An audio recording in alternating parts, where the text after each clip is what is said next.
Welcome to Mintel's Little Conversation, real conversations with actionable insights into what consumers want and why.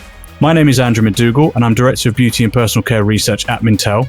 And I'm excited to bring you our latest installment, chatting with more lovely experts. And today we have a bit of a special episode as well. We have a special guest joining us, and we'll go through topics such as leadership, consumer trends, focusing on home care and personal care, and obviously how that is affected in the wider FMCG market, as well as looking at kind of storytelling and purpose-driven branding. So something that I'm quite excited about. And I'm also very excited and delighted as well to be joined on the podcast by my friend and colleague, Dave Jago, who is our principal consultant here at Mintel, working on a lot of our biggest custom projects. And chances are, if you have worked with Mintel over the last 3 decades, you may have crossed paths with Dave and his brilliant mind anyway. So welcome, Dave. I'm delighted to have you here. Thank you, Andrew. That makes me feel very old, but appreciate it. Thank you. It wasn't meant. I do apologise. Like you look very young, to be fair. So I apologise for that. But I also want to get to our special guest today as well. And today, me and Dave are joined by Tati Lindenberg. And Tati leads the €7.4 billion Unilever fabric cleaning business. So she manages a portfolio of power brands across over 60 markets and really drives innovation in home care. So we're really excited to have Tati here with us today. So welcome to the podcast, Tati. Thank you. Thank you for having me. As I say, thank you very much for joining us. I am just going to do a little bit more intro as well, because your bio is quite impressive and I think it sets it up nicely as well. Tati, you obviously know this, but just for the reference, Tati heads up the Dirt Is Good, Unilever's €4.3 billion, third largest brand, known globally as Omo or Persil, Skip, and many other more that I won't list right now. And it is the world's largest laundry brand, reaching 500 million households, champions those purpose-driven initiatives, which is why it's so important and so exciting to have you here with us today to talk through these topics. It's in, I believe, its 20th year as well. So again, a really good standing for us to go through. And on a personal note, I understand, Tati, you're also a proud Latina from Brazil. You're a London-based mum to a 13-year-old son. So there's a lot of different things we can get into today. So as I say, welcome to Tati, and thank you very much for joining us. We do have a lot to get through today, but the reason I wanted to sort of give that background on you, Tati, which, as I say, is very impressive, and I very much condensed it as well there. There's a lot more to it. But I wanted to sort of start by looking, we will get to sort of some of the work you're doing with Unilever. But just, again, from a more personal side of thing, you've risen from a small town in Brazil to a VP role at one of the largest FMCG companies. So I was really interested to know, just on a general note, what were some of the key lessons that you learned along the way? So indeed, I grew up in a small town in Brazil, and it was a place where opportunities felt limited. But I learned early on that curiosity and resilience can take you far. So every stage of my career, from my first marketing job to leading now Dirt Is Good, a global brand, taught me the value of listening deeply, adapting fast, and surrounding myself with people who could really challenge me to grow.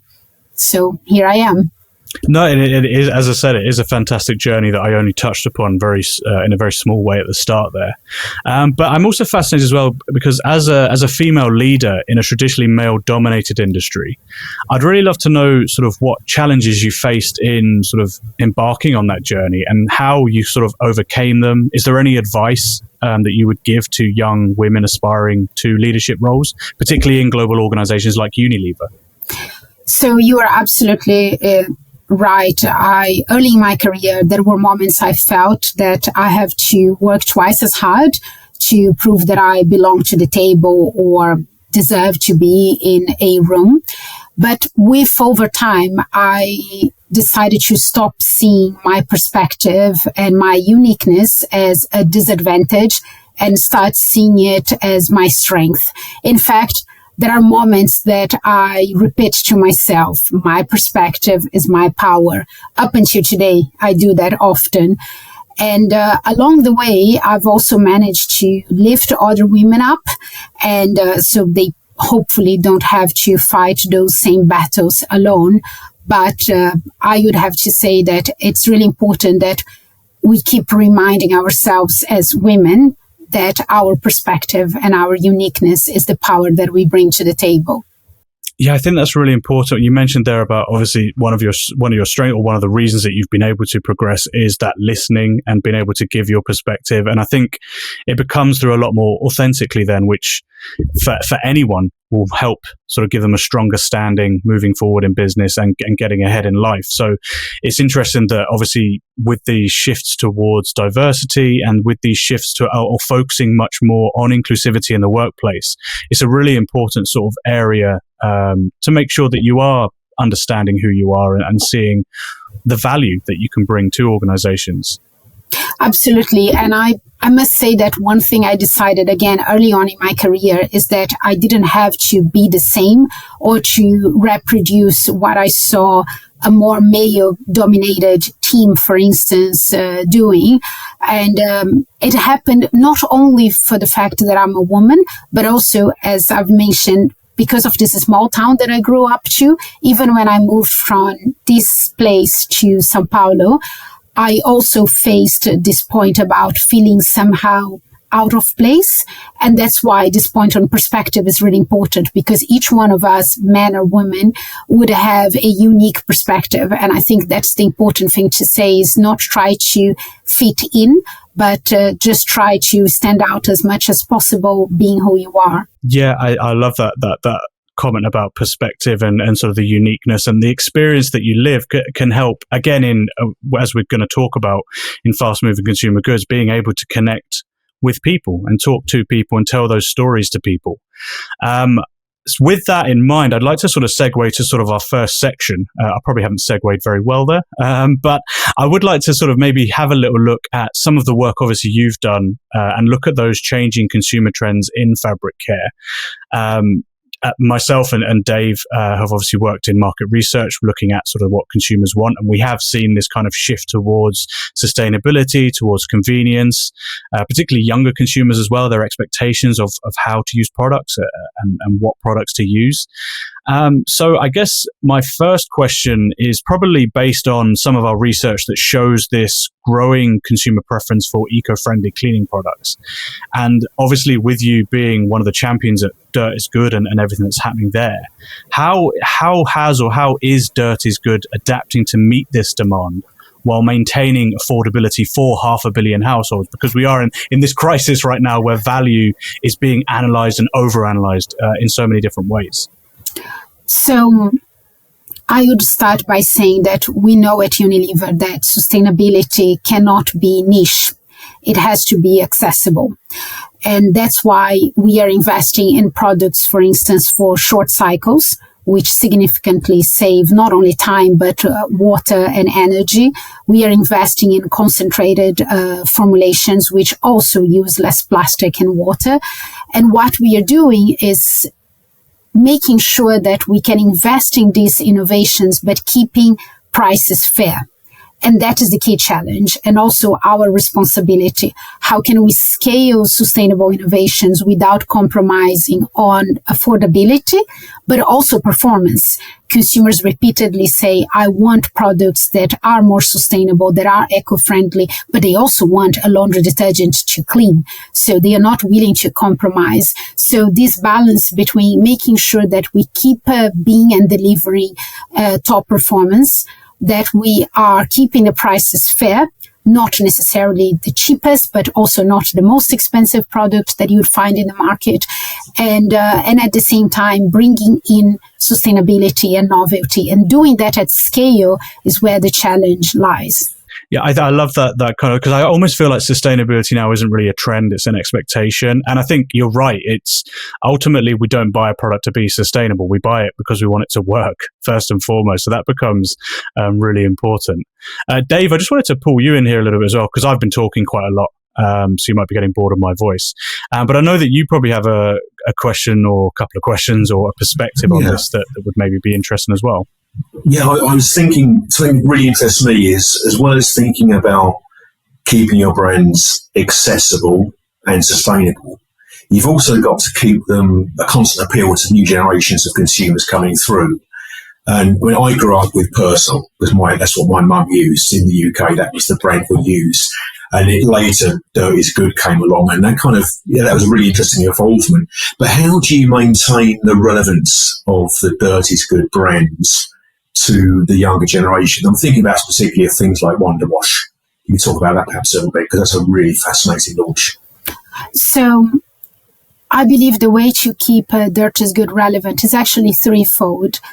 On one hand, we know that for the new generations, it's important that we drive a value-driven brand. And luckily, Dirt is Good has purpose at its heart. So the fact that we keep talking about Dirt is Good is relevant for the new generations. But what we are trying to do is to adapt it to causes that they believe in. For instance, recently we had a campaign about fear of period stings, and we worked with the Arsenal women's team, which is very Gen Z as well. Well, the Lioness is just one, and you saw what happened in this country. So one is to make sure that from a purpose point of view, we adapt the brand to what the new generations want to hear. So potentially it's less about let your kids go outside, and it's more about going outside yourself. So that is one aspect. The second one is related to media. We used to have a media model which was one-to-many, and we are moving to this many-to-many model to drive more reach, more engagement, more conversations. So we are also adapting media. And the third one is definitely creating products that respond to the lifestyle and even the aesthetics expectations of the new generation. And this is where Wonder Wash works beautifully. Wonder Wash is a liquid detergent that has been designed to deliver the best ever performance in the shortest possible cycle, even down to 15 minutes. So we know that this is what new generations want. They want the convenience of doing laundry fast.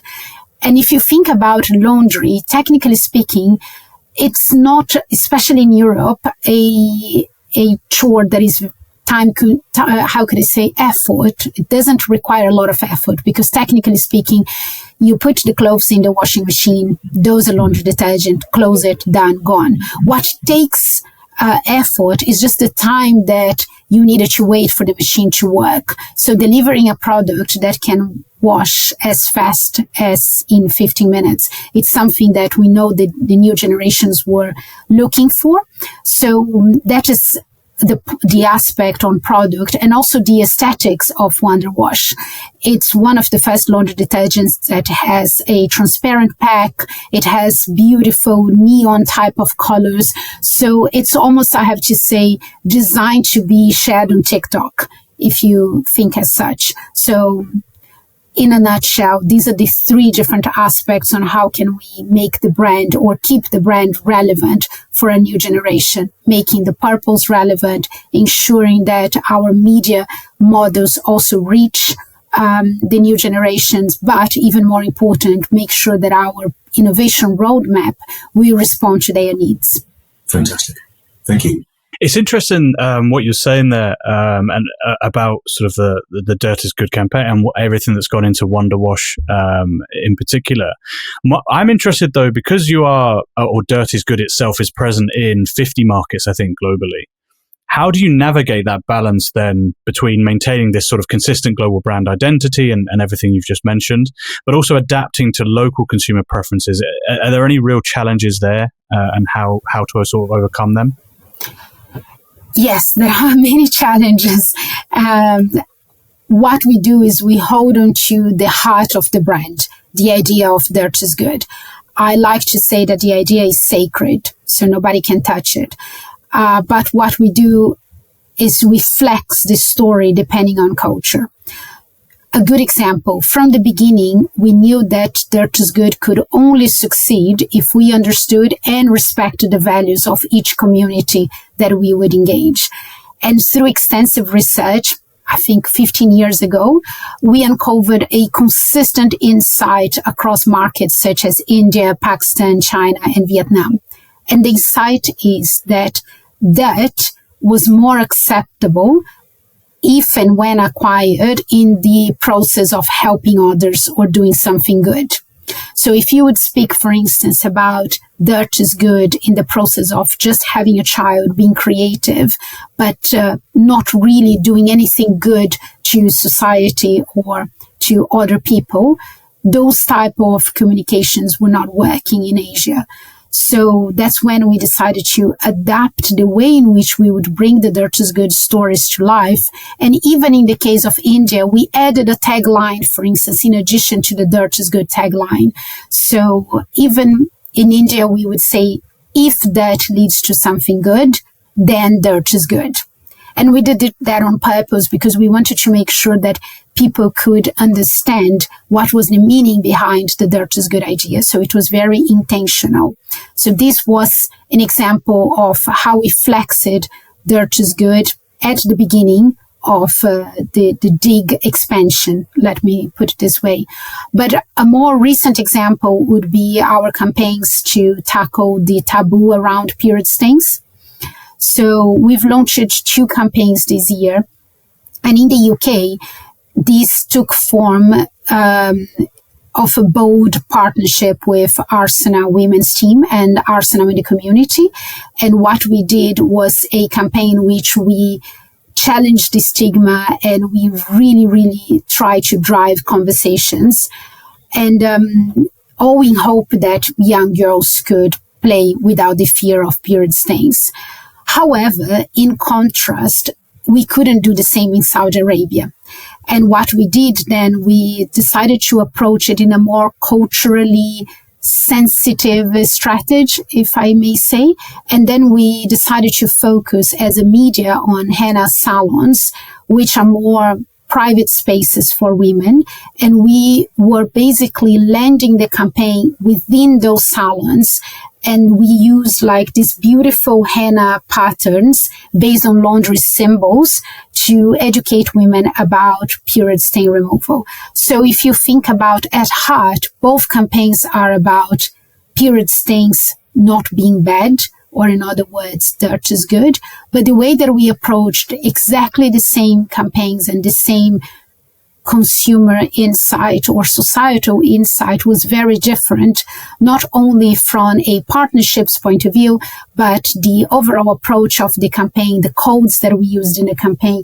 I was actually, as I was speaking, I do have them here. So I know potentially not everybody will be able to see it, but on the Every Stain campaign, which is the partnership with Arsenal, even the codes of the campaign are bold, red, and they are pretty much like head on onto your face. And when you think about the campaign on Saudi Arabia, we are using henna and we were trying to make the colors that are a little bit more muted. So the codes of the campaign are different.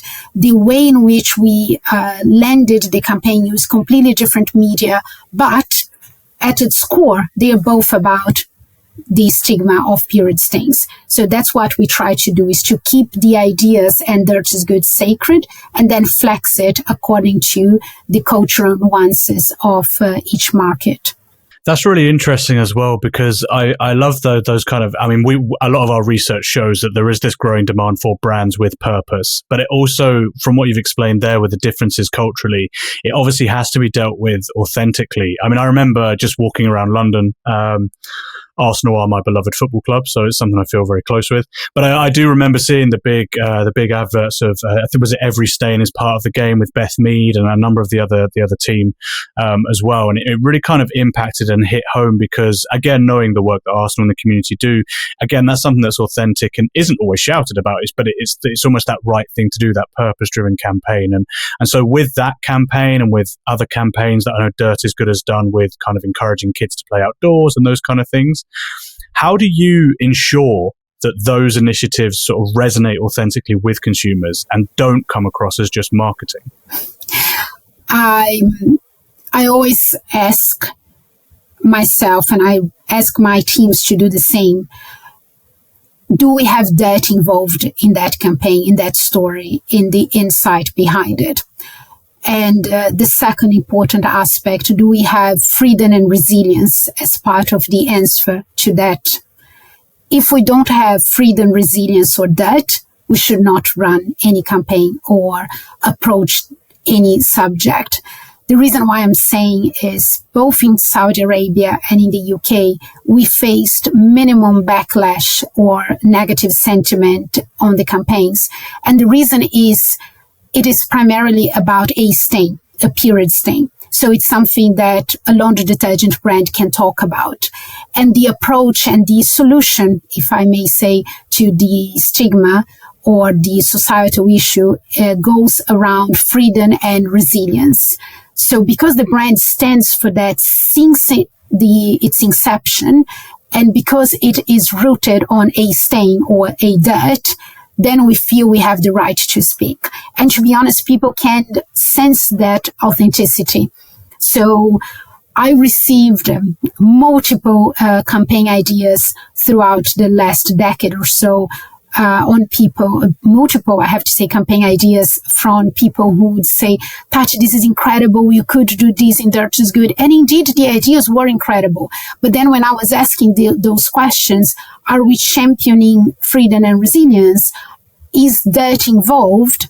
Because again, it could be a beautiful campaign about freedom, but without any dirt. So if I cannot show a stain in a campaign, I should not run that campaign. And those are some of the guiding principles that help Dirt is Good to stay rooted on the idea of Dirt is Good without being distracted with things that could be trendy, could be cool. But at the end, we will unavoidably have a backlash or will not have the right to play. That's really interesting as well, because I often, when we're talking to clients and brands, sometimes it's sometimes deciding what not to say rather than what to say. I think that kind of helps with that authenticity. Sometimes you don't want to be just jumping on a bandwagon for any reason. So I think that's where, and you touched upon it there, that authenticity in the campaigns that you do run comes through really well. And that kind of, again, that is a true purpose of the brand then, I'm understanding, rather than, as you say, just sort of this marketing sort of tactic that's being used. Oh, no. How do you logistically, without giving away secrets, how do you logistically manage the control of that messaging? Because you must have so many ideas coming through local agencies, your local marketing teams and so on. And many of them, as you say, aren't quite the right fit. So how do you go about managing that? Is that down to you personally? Do you hold ultimate control over that? Or? So I have to say that I'm the queen of playbooks and guidelines. So I have plenty of those. The way I manage Dirt is Good is by having a central team that is well equipped to understand those nuances and address potential issues. And we also have an extended Dirt is Good community. And the community is basically every single person working Dirt is Good all over the world. We come together every other month. And this is a moment in which we discuss any relevant topic going around. And we then try to understand, of course, if there are issues, how we could address them. And we provide guidelines and playbooks based on what the markets also give me as challenges. That's usually the way we do. If I may give an example of when it happened, and it was at a very critical moment, COVID.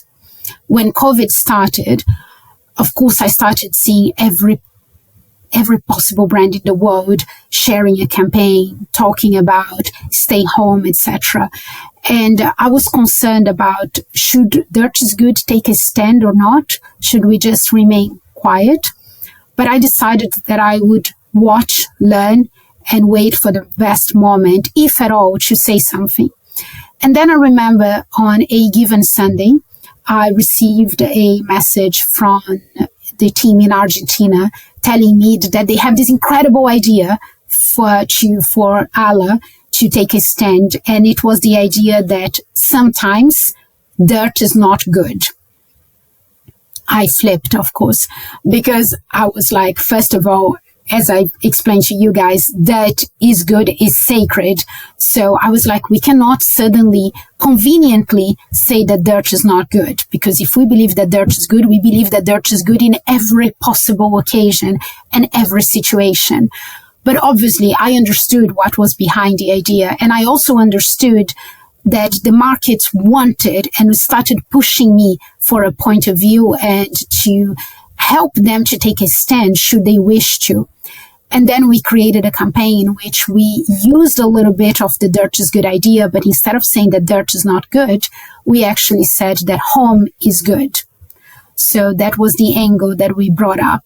And we then, of course, started telling consumers that for more than a decade, in the case of some markets for 2 decades, we've been asking people to go outside and enjoy life. And for the very first time in history, we would ask people to enjoy their homes and stay home because home is good.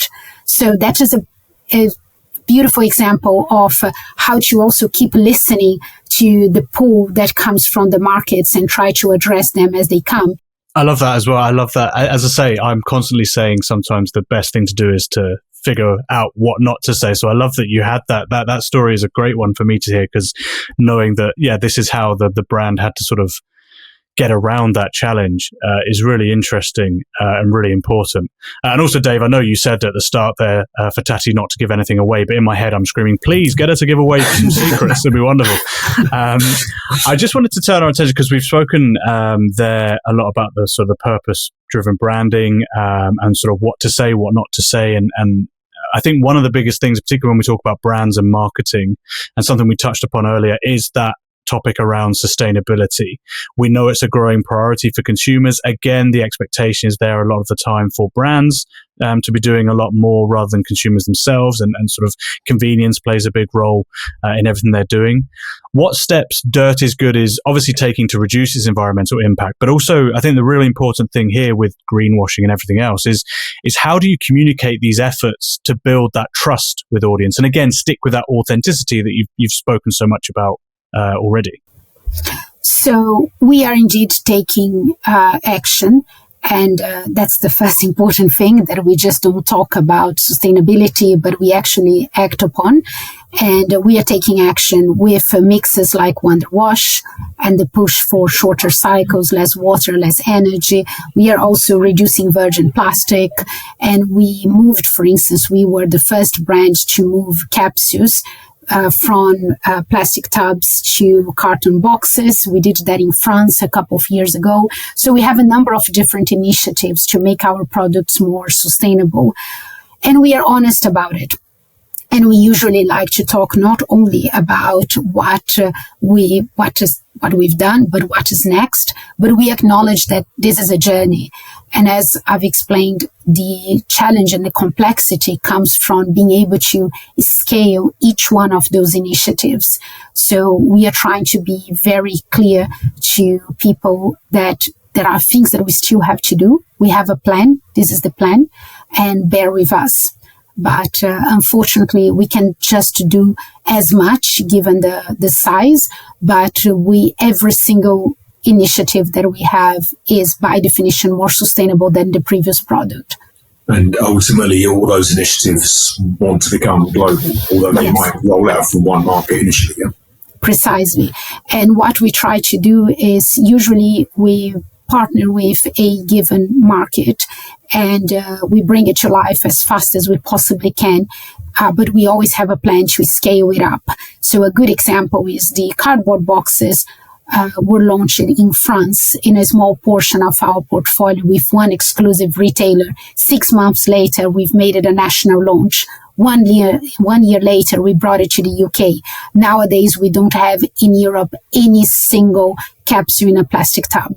That's one example. It took us 3 years to reach that, but we did so. And Wonder Wash is another beautiful example that we are really trying to roll it out and to bring to as many countries as possible, because we know how important it is, especially in the moments of crisis, for consumers to use less water and less energy. But you are spot on. The challenge is launch, make sure it works, and rapidly roll it out to as many markets as we can. It's interesting there as well, because obviously the as with sustainability, actions, of course, as you mentioned, are the most important thing rather than sort of saying it. You need to be doing it. But of course, the storytelling part of that is so important. And in the world we live in nowadays, with sort of this rise of short form video and influencer marketing and social media, engaging particularly modern audiences, younger audiences maybe, through that storytelling becomes really important. So I was just thinking, with all of that in mind, not just about sustainability, but about a lot of your campaigns, how do you, or how does Dirt is Good adapt your advertising strategies to connect with modern audiences? Good question. We adapted by tapping onto themes that are more relevant to modern audiences. Again, if I go back to period stains, we realized that the younger consumers were way more interested in hearing about it than the older generations. So we just make sure that we keep the Dirt is Good idea alive. And if you think about it, you can voice Dirt is Good or bring it to life in a campaign about using less screens for moms with teenagers, moms and dads with teenagers. You can also use the Dirt is Good idea related to period stains and the fact that teenagers are not playing due to fear of period stains. So we can have a multiplicity of ways in which we can bring the Dirt is Good story to life. And that's what we do. Try to identify a specific audience or a community, as we used to say now, and making sure that there is a cultural insight associated to that very community, and then go all in that insight. And I know I've read somewhere as well, although please correct me if I'm wrong, but you've described yourself as well as a frustrated film producer. So I'm interested to know because a lot of what you've spoken about today has been done with such passion as well. So how does your passion for art and for cinema influence the way that you and your team approach advertising and storytelling for Dirt is Good? I mean, I know you've mentioned some of the Wonder Wash examples there. Do you have any examples, maybe that one or another one, that you feel truly captured the essence of Dirt is Good and had that sort of really resonated globally? So first of all, you're right. I am a frustrated film producer. I studied communication and advertising, and I wanted to go to the film industry, but I was born in Brazil, so it's very difficult, as you might imagine. Now we see a rise of the Brazilian cinema once again, but back to the time I was at university, it was not like the easy career path. That said, I kept that dream inside me, and I think of every single campaign as a chance to tell a story that can move people, in addition, of course, to selling detergent. So, and I believe that we can bring stories to life with emotion, a very clear plot, and characters that you care. And we can do that even in a 15 seconds ad. We can, in a way, create this moment that would make people feel something. A very good example for the Arsenal fans is a campaign that we crafted and launched last year called The Autograph. So we told this story. It's a very touching story of a young boy who idolizes Bukayo Saka, the Arsenal player. And in the hero video, which is a long form video, it has, I think, 3 minutes, his parents accidentally wash his most treasured item, which is an Arsenal shirt signed by Saka, and unknowingly removing the autograph. And then the narrative follows the boy's quest to find Saka and have the shirt signed once more. So it's a beautiful story, beautifully told. And what I love about that, and what I believe also truly connected with audiences, is that that story couldn't exist without the brand at its core. So to tell the story, I reproduced it now, but if you would tell anyone about that story, you would need it to speak about the fact that Dirt is Good or Persil removed the autograph. So, well, we've made it in a way the brand the villain, which is also quite unique, because usually the laundry detergent would come as voila, the hero. And in this case, the entire plot was in motion, or was set in motion, because of the villain, or Dirt is Good. And also what is important is, without the stain, in this case, the literally the autograph, which is for us, technically speaking, an ink stain, there is no story. So, and without the brand as a consequence, there is no emotional trigger. And that's what I always like to do, is to make sure that we tell stories that people feel something, but we tell stories that needed to have Dirt is Good at the heart of it, or either the product or the stain, as I've mentioned before. And that's what I think would make people, or well, actually, I don't think, I know from research that that's what make the Dirt is Good campaigns quite special and quite memorable. Yeah, it's interesting because obviously, as you say, maybe positioning yourself as the villain in that is maybe quite an out there sort of disruptive move to make, I think, in sort of telling that story. However, as you say, to anyone that, I mean, football fans, but even anyone who has an idol and has, you know, got a prized autograph from anywhere, that story will obviously always resonate. So making that connection, although initially from a negative maybe, or having a negative around the brand, is actually interesting how you turn that. Absolutely. And when we saw the comments, I must say, online, I remember one of the comments I loved the most was someone saying, oh, this is like the John Lewis ad for Persil. And I was like, yes, that's exactly what I wanted. Because for me, of course, the John Lewis Christmas ad are a beautiful example of storytelling. And that's what we try to do. But what I love the most is, both in the case of the autograph, the Art of Stains, which is the period stains from Saudi, or if you think about Every Stain Should Be Part of the Game, what you see people talking about is basically the freedom or the resilience of the boy or the stain. And that's what, for me, is the most important thing. See comments and comments of people talking about a stain. And if I can make that and stains relevant, then half of my job is achieved, done. Yeah, it's very interesting. I love the I love the storytelling with the Wonder Wash you said earlier. I do know that advert as well myself. So I love the storytelling behind that. It really is quite fascinating, and I'm also really fascinated to see what you're going to cut. And again, Dave alluded to it earlier. You're not going to tell us anything that's under wraps, but I am interested to see what stories you will tell going forward, because it clearly is something that is connecting well with consumers. So I guess, with knowing what you possibly could tell us, how do you see the fabric care category and those stories being told and evolving over the next sort of 4 to 5 years? So from a Dirt is Good point of view, we will keep pushing for the same things, which are freedom and resilience. And one campaign that we are bringing to life in 2 or 3 months is called Varsenal. And it's again a campaign with Arsenal associated to grassroots football teams from Brazil. In Brazil, the place in which grassroots football teams play the places are called Várzea. So we combined the two things and created the name Varsenal, because we basically understood when studying subculture, football subculture in Brazil, we understood that there were many teams in Brazil, grassroots football teams, that were named Arsenal, not because they have any official ties with the club, but just because they love Arsenal. And that's why they named themselves Arsenal X, Arsenal Z.